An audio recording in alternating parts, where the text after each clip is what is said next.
اب یہ معجزہ کتنا شاندار ہے کہ اس معجزے کا بیان رب تبارک و تعالیٰ نے اپنے کلام مجید میں بھی فرمایا ہے. جو سورہ قمر ہے، سورہ رحمان سے پہلے، اس میں رب تبارک و تعالیٰ نے ابتدا ہی میں اس معجزے کا ذکر فرمایا ہے. سورہ قمر کی ابتدا میں رب تبارک و تعالیٰ ارشاد فرماتا ہے اقتربت الساعۃ وانشق القمر.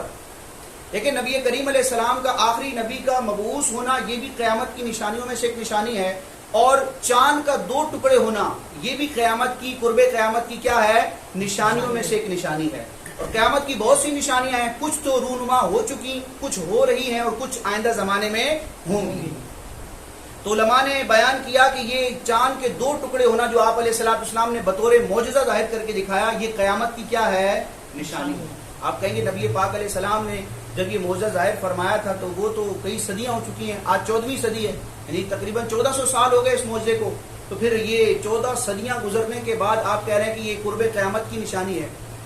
تو مطلب یہ ہے کہ نبی کریم علیہ السلام جب مبعوث ہوئے تو اب جو اس دنیا کی عمر تھی اس کا بہت قلیل حصہ رہ گیا. اگرچہ وہ ہمیں صدیوں کی صورت میں نظر آ رہا ہے، لیکن ابتدائے خلق سے اگر آپ زمانے کو دیکھتے جائیں، دنیا کی عمر دیکھتے جائیں تو وہ بہت طویل بنتی ہے. ٹھیک ہے، کیونکہ نبی کریم علیہ السلام کا اپنا فرمان ہے. آپ نے ارشاد فرمایا کہ میں اور قیامت اس طرح بھیجے گئے ہیں. یہاں علیہ السلام نے اپنی 2 مبارک انگلیوں کو ملا کر فرمایا.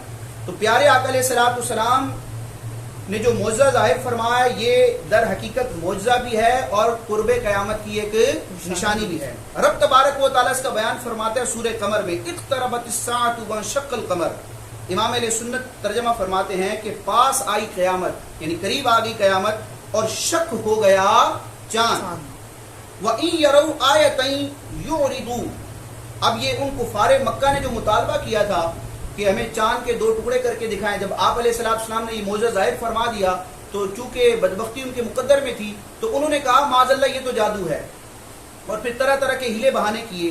اب انہوں نے جو کہا تھا کہ یہ تو جادو ہے، یعنی گویا کہ نظر بندی کر دی گئی ہے، اس کو قرآن نے حکایت کیا کہ وَإِن يَرَوْا آیَةً، اگر یہ مطالبہ کرنے والے دیکھیں کوئی نشانی، یعرضوا، تو اس نشانی سے یہ کیا کرتے ہیں؟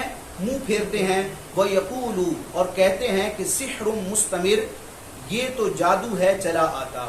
تو اس آیت مبارکہ، یہ جو 2 آیات مبارکہ میں نے آپ کے سامنے ذکر کی ہیں، اس کے تحت محدثین نے تفسیر کے طور پر اسی روایت کو ذکر کیا ہے. یعنی تفسیر جلالین جو ایک مستند اور معتبر تفسیر ہے جو درس نظامی کے سلیبس میں بھی شامل ہے، اس میں آپ دیکھیں تو جلالین شریف میں بھی ان آیات کے تحت اسی انشقاق قمر والی بخاری کی حدیث کا ریفرنس پیش کیا گیا.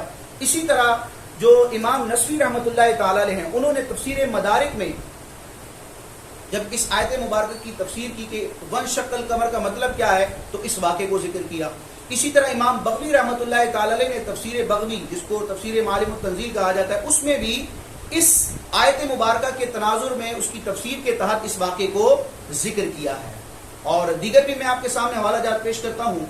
یہ بخاری شریف کی شرح ہے ارشاد الساری، جو کہ 10ویں صدی کے بزرگ حضرت امام شہاب الدین احمد قسطلانی رحمۃ اللہ تعالی کی تصنیف کردہ کی کتاب ہے.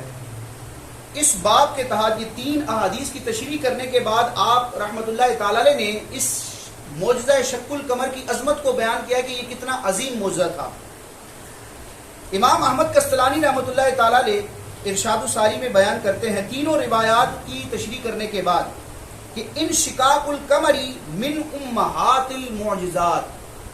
پیارے آقا علیہ السلام کے معجزات تو سینکڑوں کی تعداد میں ہے، لیکن ان معجزات میں جو ام المعجزات جس کو کہا جائے وہ نبی کریم علیہ السلام کا یہ معجزہ ہے، جس کو کیا کہا جاتا ہے؟ معجزہ شق القمر. لفظ ام کا معنی ویسے تو ماں ہوتا ہے، لیکن ام کا معنی اصل بھی ہوتا ہے. تو گویا کہ امام احمد قسطلانی رحمۃ اللہ تعالی کی اس روایت کے مطابق یہ جو معجزہ ہے کہ چاند کو آپ علیہ السلام نے 2 ٹکڑے کر کے دکھائے، یہ تمام معجزات کی کیا بنتی ہے؟ اصل بنتی ہے. معجزہ شق القمر کو فرمایا انشقاق القمر من امہات المعجزات، کہ نبی کریم علیہ السلام کے جو بڑے بڑے معجزات ہیں ان بڑے معجزات میں سے ایک معجزہ ہے. وہ اجمع علیہ المفسرون و اہل السنت، اور اس معجزے کے وقوع پذیر ہونے پر تمام مفسرین کا اور تمام اہل سنت کے محققین کا کیا ہے؟ اجماع.